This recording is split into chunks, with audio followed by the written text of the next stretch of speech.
Early morning guys, nagata ko kalabasa din ang okra, ang tinanom ni siya ang okra. So butangan na to kamunggay.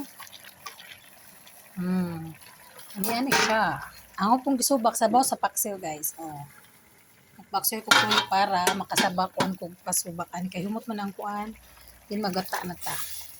Kani nga gata na ko, naka-frozen ni siya kay butang na ko sa freezer gyud. Para di sure nga di masira.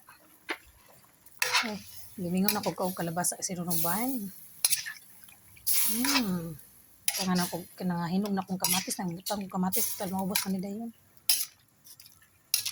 Ay, nag-ayos na ang kuan ko, nag-ayos na ang gata.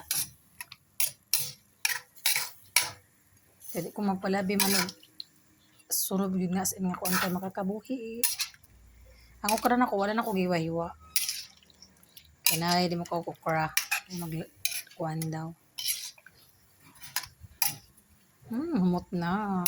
Lamian siya basta ang subak ni mo paksiw niya. O niya, ipatong na ako ng paksiw nga unod, isda. Tinan ko ikuan pagalo-halo kay mabukog man. Magatod ko ilang mother ani. Sudan na. Wow. As in, nagilo-gilo na dyan ang kuan. Ang ngayon ay raban ng kalabasa kay laot yun.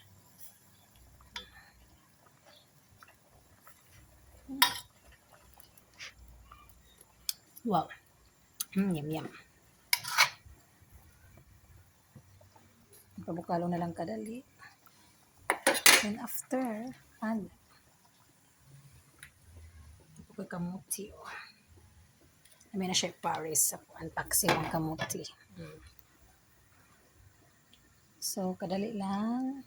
Ito lang siyang pabukalon kadali. Then, hawasan na. Maglungag ko ani. Napagano ko sobra ako na siyang tortahon. Ang raspahon. Raspahon na ako.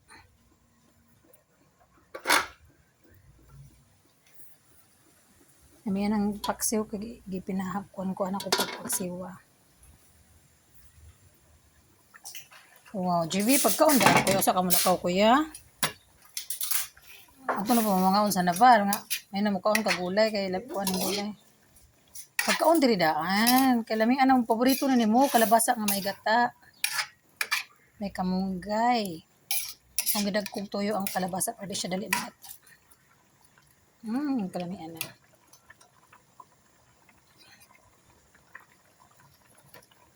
Apoy. Naman ko na mo diri nga lemongrass. Lemon lagi. Tanglad lemongrass. Na, ang okra na akong tinanom, nakadamo ko upat, 5 kabuk ako nakuan harvest. And sili lang gamay. Thank you for watching guys.